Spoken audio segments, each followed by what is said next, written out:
Well, good afternoon, everybody, and thanks for joining us again for the COPEC Daily Webcast. We have a very interesting topic today. I think you'll enjoy it. It's a beautiful day outside, but we're glad you're joining us. Understanding basic fees of investing. And James Lindner, who has over 25 years experience as a CFP, Certified Financial Planner, is going to be joining us. Some of you who may be new to us, just to reinforce, we do broadcast daily except for holidays from 2 to 2:30 on a variety of topics. And then we do keep the microphones open, if you will, beyond 2:30 to just answer any questions that might not have been answered before. Some of our speakers, of course, are tied in with the financial industry, and they also serve on the board of directors of COPEC, and that's why we've put up this disclosure page, and I'll keep it up for just another couple minutes. But I invite you to look that over. And you can also find that on our website, copeceducation.org. I'm pleased to have Jay join us again today. Jay, we're going to talk about understanding basic fees and investing. Investment terminology can be very, very, very complicated, particularly when it comes into the fees. So we're looking for you to enlighten us. Well, yeah. And this is really a kind of a critical discussion where I think a lot of people are confused or don't fully understand either what kind of fees they are paying, are they fully visible, what is standard practice maybe, different licensures, things of that nature. So there definitely is a lot of different ways. And here's the bottom line. You know, like anything else, whether you have a plumber or you have a doctor or you have anybody, fees aren't bad. It's just a matter of, are you getting a fair level of service for the fees that you're paying, and understanding, is it a fee for service or is it a fee for a product? You know, so a lot of that information is really critical to make sure we understand the difference there. Well, I know I personally get questions on many of the fees. One, an expense ratio as a starter. Can you tell us a little bit more about that? Well, you know, I think we can go full circle in the sense of, you know, breaking down the type of accounts that we're dealing with. And most people invest in mutual funds. And typically a standard mutual fund, inside there is an expense ratio. Now, you know, if you work with an XYZ company, and they have a mutual fund product, well, they have to go ahead and manage it. They have to research it. They have to allocate it, pay their staff, pay the overhead, all of those types of things. And that is all inclusive in that expense ratio. Traditionally, that expense ratio doesn't really include the marketing or the advisor, unless what we talk a little bit about with 12B1s, which we'll get to. But in general, that expense ratio is the company's cost, their overhead, all of that, and their management fees to bring that fund to market. So in general, those mutual funds, if it's an actively managed, that could be anywhere from 1% to 2%, 1% to 1.5% maybe. And that might be a growth and income fund or an international fund or whatever that, you know, bond fund even. There's an expense ratio in there, and usually the return that you get is a net of that expense ratio. So it's built in, and usually you see that as a net expense. One thing there is to be careful, because expense ratio, one second, is built into the indexes as well. So sometimes you may have an index fund, and that expense ratio probably is dramatically lower because you don't have the same, like if you have an S&P 500 index versus a managed, that may be down into the 0.25%. You know, it could be 5 to 8 times less expensive. But again, the problem is, what are you looking for? If somebody's managing internationally, I want to pay them to go look at the company and research it and do a good job there versus, you know, an index fund that is passive, doesn't require much work, but then you don't get that insight. Okay, and you mentioned actually B1 charges or B1 12B1 fees. 12B1 fees is actually In general, those are a continuation of marketing fees. So if you're working with an advisor that gets paid, let's say a commission or something of that nature, sometimes there'll be a 12B1 fee that pays them ongoing to continue to service the contract. Usually those are 1/4%, pretty reasonably, but usually that means that you paid a commission up front, let's say, an upfront or back-end commission. And so it really depends on what kind of account you did buy, but those 12B1s are built in, and usually those are built into those expense ratios to some degree where you're paying those ongoing. Well, what's the difference between, we hear sales load often as well. Does the product have a sales load? What do they mean by that? Yeah, and sometimes if you have a sales load, those loads usually come in the, think of it more like a commission as opposed to an ongoing fee. So if you have a sales load, you might have, anywhere from 4 to even 6%. And you can get break points if you buy more, but those could be all the way down to even 2.5% if you buy enough. So you get these break points, but if you buy those, usually that'll be taken net off the top and paid to the advisor and the broker dealer. Usually, if it applies for them to be able to go ahead and purchase those accounts. Some of those are up front. Some of those might be trail, where you might not have that fee up front, but if you leave too soon, kind of like a bank CD or something of that nature, a lot of times bank CDs and annuities even sometimes have those. So you got to be careful to make sure you're aware if there's an upfront load or even a deferred load or charge against the account. Well, if it's at the back end, is that also considered a surrender charge, or is that something different? Well, I think it depends on the contract. Sometimes they're considered back-end loads, whereas other contracts, they treat them as back-end surrender charges if you leave too soon. I think in many ways they're kind of synonymous with each other, but I think it depends on which industry you're in. They call it different things. So, but some you may pay up front, and so therefore you could leave tomorrow, but you already paid it.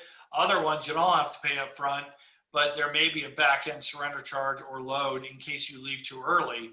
Now remember, a lot of times if there's a back end, you may typically see higher internal expenses. There might be reasons to that, but usually it's higher 12B1s and some of those other things. So I think the important piece here is to make sure that you understand that these could be applied, and that you find out if they are applying to whatever you're looking to purchase, and what those are and what the costs are. I think another terminology that trips people up a little bit is just when it's referred to an advisory fee. How does that come into play? Now, advisory fees are a little different, because that is, if you work with a registered investment advisor, that they have the ability to charge fees that are really more of an advisor versus tied to a product. And I got the yawns there. Rather than tied to a product. So advisor fees are really just that. They're advising, and it's more general in nature. And those are usually, again, not tied to a product specifically. You may charge either an hourly fee. So sometimes somebody can sit there and say, we'll sit down for 2 hours or 3 hours or whatever, and it's X amount per hour. And you might see anything from 100 to 250 even per hour to be able to provide that expertise, similar to a counselor or anything like that. Other times there might be a flat retainer where you're charged maybe $1,000 for the entire year, or for a project that might take a certain amount of time, but it really it's like a project. I'm going to remodel your bathroom for this much money, and they give you a quote. And then the other one is many times against your assets or assets under management. And there you might have a fee that might be tied to the assets under management, how you're managing it, and that might be anywhere from 1 to even 2.5%. I mean, it really depends on the amount of money, who you work with, what they charge. But that is an additional fee that might be on top of the expense ratios we talked about before. And the expense ratio is tied to the company providing like the mutual fund, let's say, whereas an advisory fee is on top of that to bring that all together for a client. So therefore, would something like commissions be the opposite of advisory fees, or how does commissions come into play? Yeah, really they're similar, but they're different because it's different authority as far as how you can charge versus an account versus counseling, right? And so if somebody were to charge a commission, really that's being paid to bring that client to that product or to match them up, but also to provide ongoing service for that account. So it's a different way that you perceive how that service is provided versus an advisory fee, which is basically charging a fee for the advice versus a product. Okay. Then we hear the terminology wrap fees, brokerage wrap fees. How was that defined? Yeah, well, wrap fees generally, they're going to really look at packaging up your asset allocation, if you will. Many times that might be included in advisory fees because it is a form of advisory fees. A lot of times I like to look at when you I'll talk a little bit about advisors and what you get out of it, but when somebody's working with you to provide advice, it might be comprehensive, and it might be specific for buying a fund, which might then go into loads. But then you have this middle ground, which is setting up a portfolio. So you might have a wrap fee that you subcontract to a company, and what they do is they basically the advisor works with you to come up with the risk tolerance, but then you might, let me go back a step. There's 3 steps. You got to figure out what your risk tolerance is. Then you have to figure out what that portfolio is that fits within that risk tolerance. And then what funds do you pick to fit within that portfolio under that risk tolerance? So there's multiple tiers there.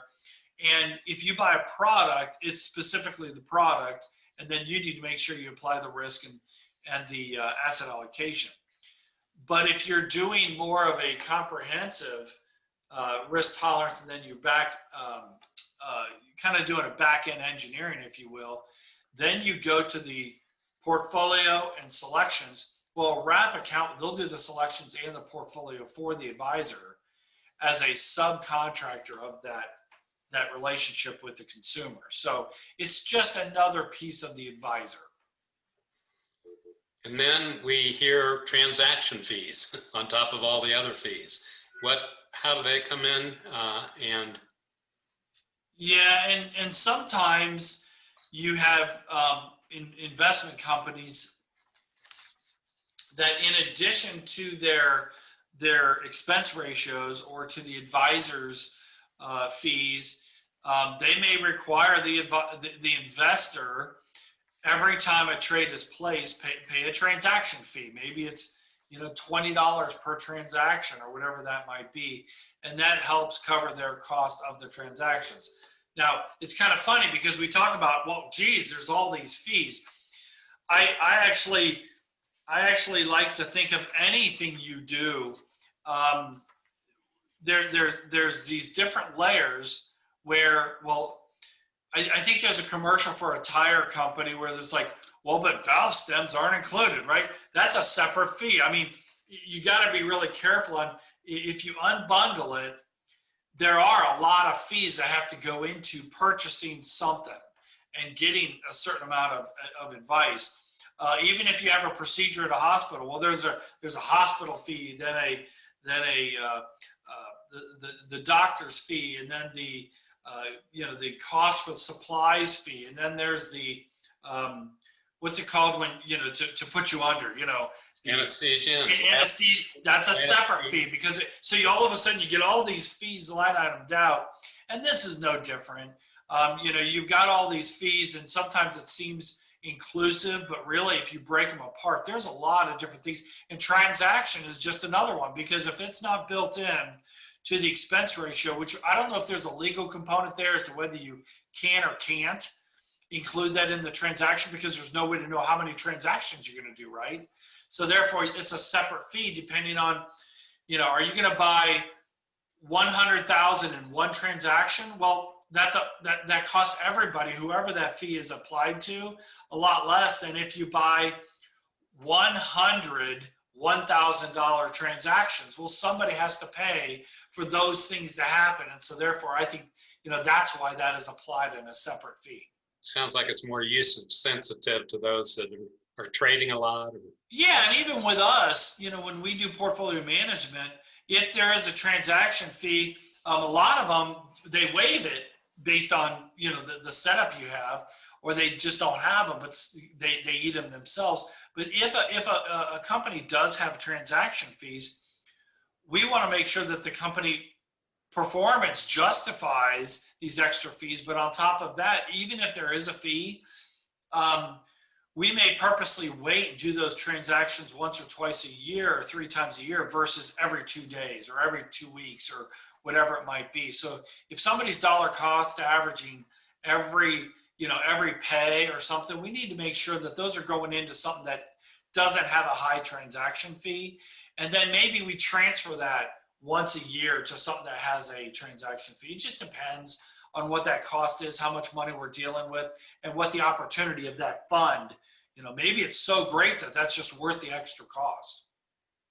We've have a question coming in here on 401k fees. Maybe you've actually covered these in your discussion of the other fees, but is there anything uniqueness to the 401k and the fees within that type of program? Yeah, and it's interesting because sometimes 401ks are tricky animals because it's part of a company platform, and sometimes those fees are passed on to the participants. Sometimes it's paid by the company, but you still have your internal expense ratio fees.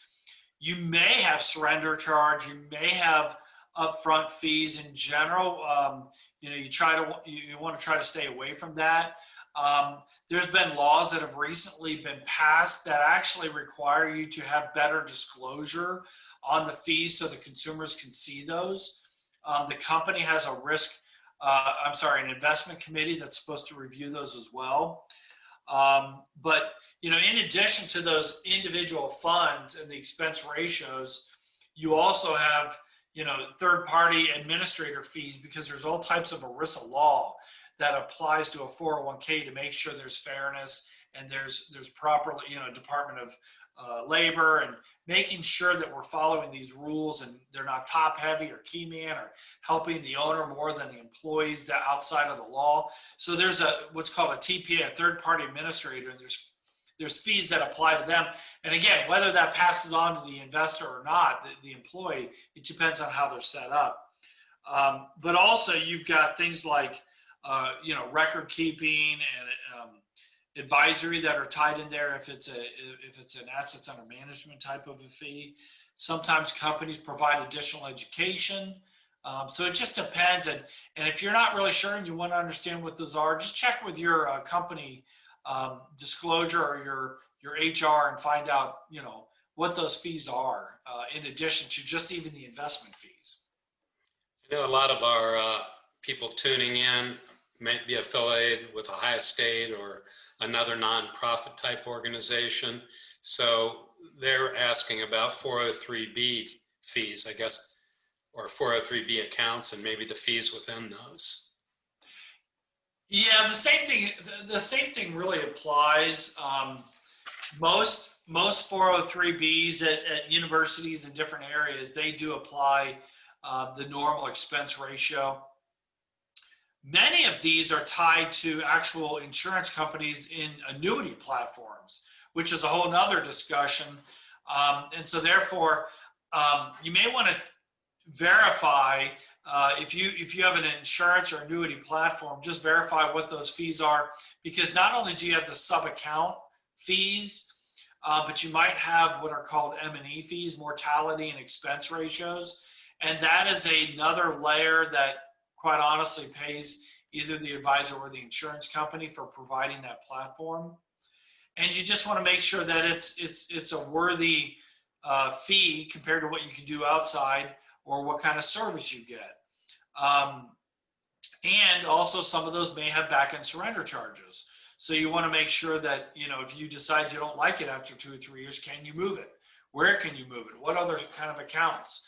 And probably the biggest thing that's an overriding discussion here is it's not wrong to pay fees again. If you're paying extra fees, though, make sure that you're getting the extra service. If you call up a plumber and he says, here's a YouTube link, and that's all they gave you, that might be a little lower fee than if they actually come and do all the work and, all the stuff that goes along with it. I had a really good experience the other day. I'm part of a fee for ongoing service for home utilities, basically. And we had a plumbing issue, and they came out and he said, well, it's going to cost this. And I'm like, oh, that seems like a lot for this. And he goes, I can't set the fees, but he was also allowed to give me advice on how I could do it myself.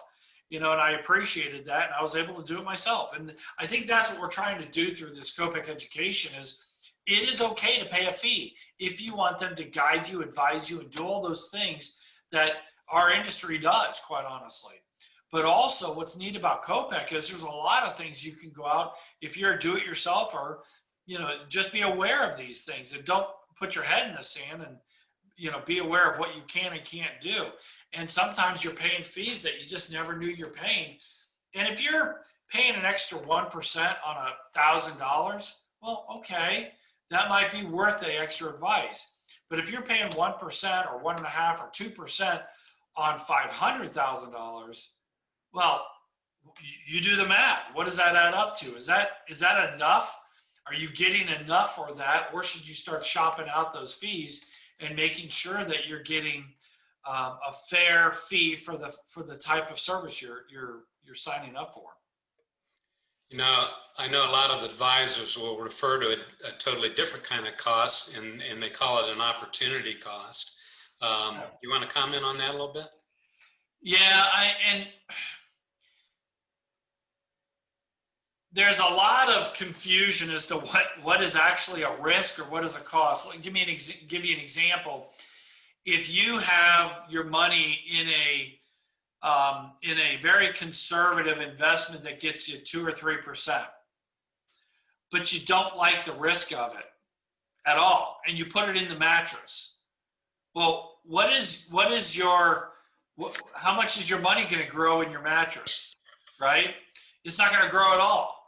But if inflation is happening every year, that is a risk. That inflation risk is lowering the value of your money every year.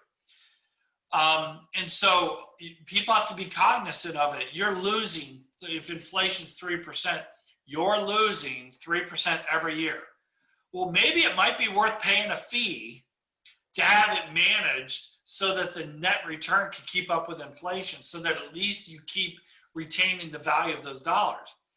Well, another type of risk is called opportunity risk, or you could even say cost, where let's say, for example, that you go ahead and you invest in a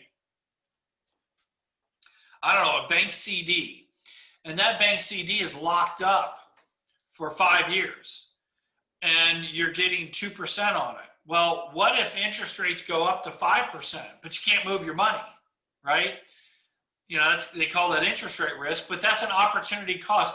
You're stuck here at 2%, and it's costing you 3% because you can't move it over somewhere else.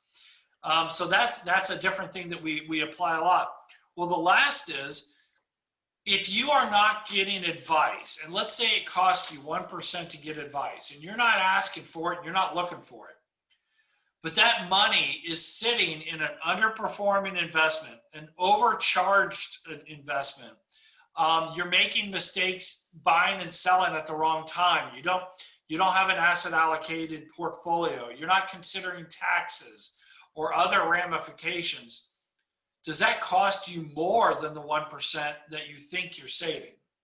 So I'm a big believer that if an investor works with an advisor and the investor is very much in the know, the advisor probably, them participating with that investor, could pretty easily justify a 0.5 to 1% just because of what they bring to the table. But if you're not a savvy investor and you don't pay attention to this stuff at all, over time, an advisor can really be 2-3% value, the opportunity cost between just the human behavior aspect, understanding the full market. And so those are things that I think people should consider when they look at the cost, but you got to make sure that you're getting value for it. Well, Jay, as normal, it's kind of frustrating. We're kind of running short on time here.